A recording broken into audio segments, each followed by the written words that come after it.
Welcome into this segment of Behind the Pen presented by mostvaluablepodcast.com. If you want to listen to the full podcast, go to blogtalkradio.com/mostvaluablepodcast. Also, we're on iTunes, so check us out there as well. Thank you all for listening as always, and enjoy the show. But we're going to move on because no more Bears. Talking about the Chicago Bulls. And I say rumors because the Bulls are apparently involved in some sort of rumor, and they're interested in looking at Jahlil Okafor because the Sixers are looking to move on from the 21-year-old. Now, this is interesting. Obviously, the Sixers are in the process. Their front court is loaded, right? They have guys like Noel, Embiid, Holmes. Ben Simmons hasn't even taken the court yet. So the Sixers are looking to gain some value for a commodity that they can probably reap from teams like the Chicago Bulls, in which they have no idea what they're doing. The question is, though, do they match up? Because I'm not really sure that they do.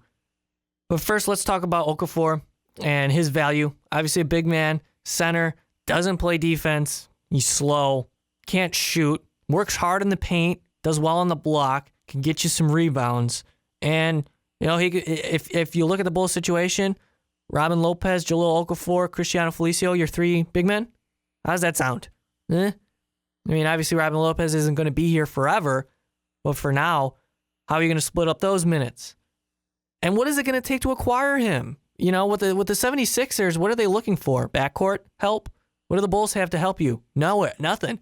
Jerian Grant, Denzel Valentine, you're going to give up those guys for Okafor? You know, throwing him, maybe Bobby Portis too, but he's like a different style of front court player in Portis. So that would be interesting. I'm not sure what value the Bulls can offer. Rajon Rondo for Okafor? Because if you look at the situation, if it would be Rondo for Okafor, it would have to be somebody else along with that.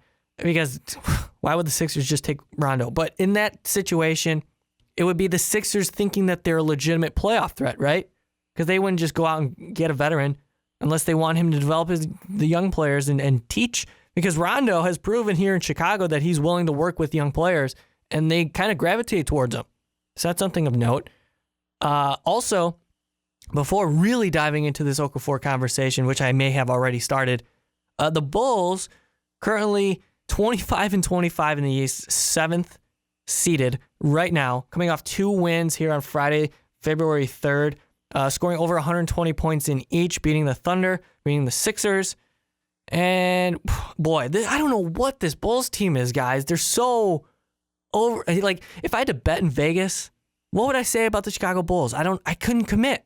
Right? Because one day they look awful. They're falling apart. Guys are taking sides in the locker room, right? They're drawing lines. And then the other day, they're shooting 60% on the floor. Like, how does that happen? Dwayne Wade sometimes looks like he's 26. Other times he looks like he's 46. And you have Jimmy Butler coming out the game after he called out his team, having the worst performance of his life.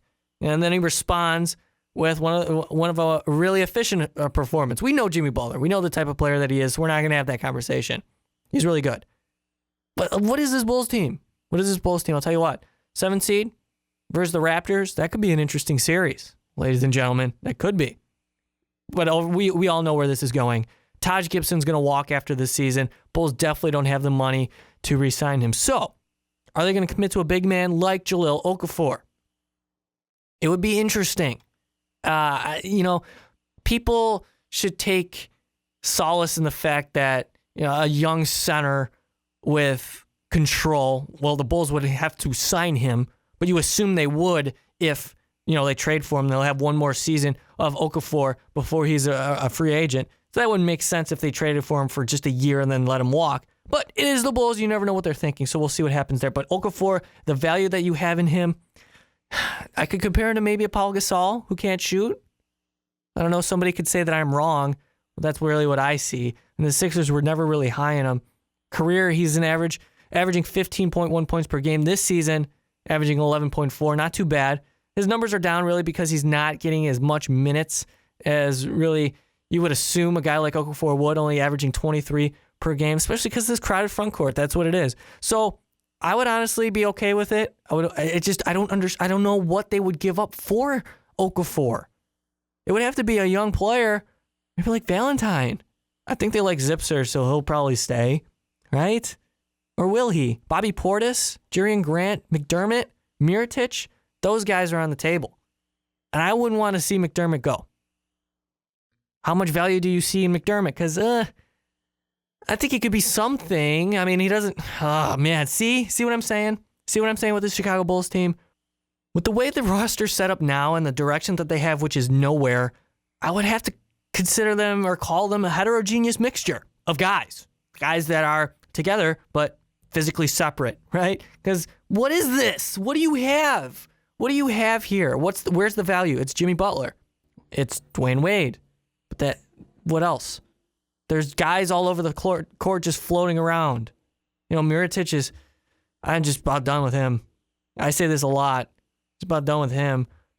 Michael Carter-Williams, boy, you're excited about Michael Carter-Williams? Come on. It's a problem.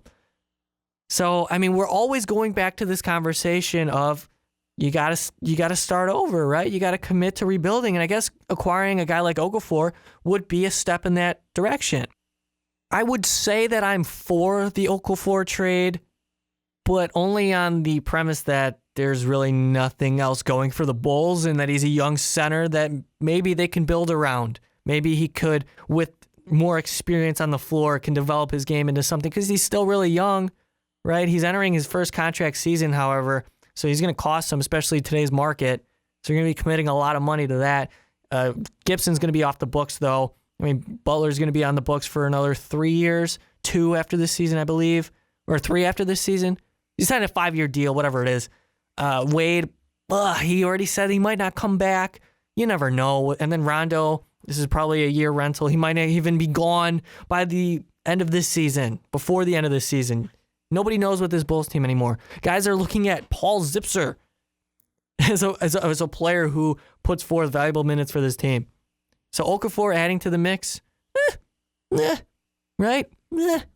That's what I would say. That's what I would characterize it as. Who would you give it up for, in your opinion? Guys, I want your opinion here. Tell me if maybe I'm off base here. Maybe I'm not seeing something that you are. Just explain it to me, right?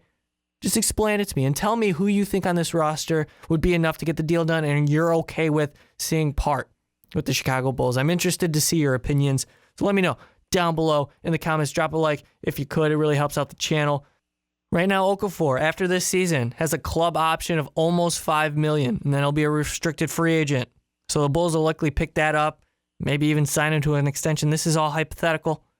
Never know, right? I just, Bulls. Bulls.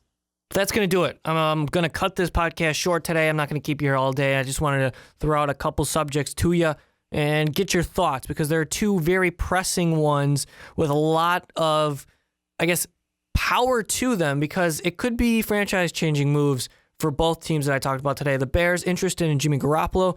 Bulls rumored to be interested in Jahlil Okafor. I think it'd be an interesting move for the Bulls to go after him. I think it would be an awesome move for the Bears to go get Jimmy G, but a lot of time left before the Bears kick off really the free agent period, the trade period, as well as the draft. So there's going to be much, much more topics on the Chicago Bears on Behind the Pen. Stay tuned right here for that. Also, I'm going to talk Bulls, because the Bulls season in full swing, 25-25 right now, looking to chase the playoffs. What do you guys think? 42 wins will get into the playoffs? I'd peg it at 42, over under 41.5.